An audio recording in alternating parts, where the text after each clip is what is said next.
જય માતાજી મિત્રો, કેમ છો બધા મજામાં?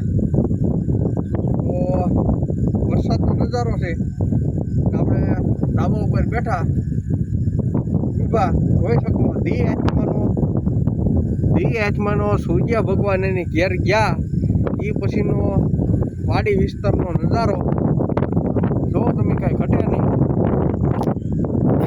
જોઈ શકો તમે અમારા વાડી વિસ્તારનો નજારો.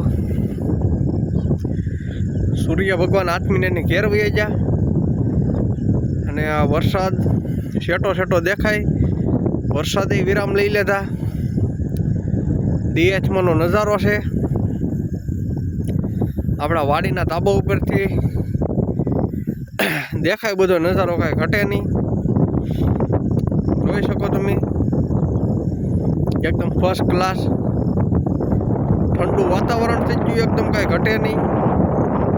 ગરમીનો માહોલ ખતમ થઈ ગયો. જોઈ શકો તમે ફરતોય નજારો ડીએચમાંનો. અમારે બેન ઊભા ને આ લાલ દાદાની ઝૂંપડી છે. રાતે ધાબા ઉપર પૂતા હોય, વરસાદ પાણીના છાંટા આવે અને સીધું અહીંયા લાગી જવાનું. બાકી આવો નજારો છે ને આવો નજારો મિત્રો જોવો હોય ને તો ગામડામાં જ રહેવું પડે ને. ખાસ મિત્રો તો એ વાત ગામડામાં હોય ને આવો વરસાદ ચાલુ હોય, ધીમે ધીમે વરસાદ ચાલુ હોય ને તમે બેઠા હોય, કાંઈ ઘટે જ નહીં. ને એમાંય મિત્રો આપણે ઘરની વાડીના શેણા કાઢેલા છે, એ ખાતા હોય શેણા હેકીને એટલે તમને કોઈ એકદમ જામે. બાકી જોઈ શકો તમે નજારો.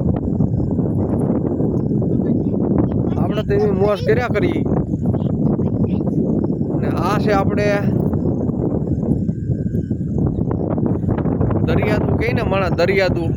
આ દરિયાદા બાજુ વરસાદ છે અને આ જોઈ શકો તમે નજારો. ને આપણે અહીંથી ડુંગરાઈ દેખાય, થોડુંક ઝૂમ કરું તો નાળેરીની પસવાડે રો દેખાય. એ નાંદી વેલો છે. આવી મોજ છે મારા વાલા.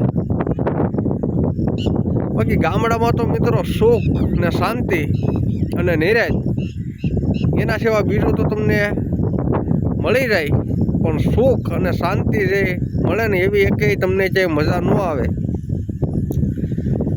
ને આવી વાડીનો નજારો છે મિત્રો. વરસાદે વિરામ લઈ લેતો. ને કેવો લાગ્યો અમારો બ્લોગ જરા કોમેન્ટ કરી જો. હાલો થઈ જય માતાજી.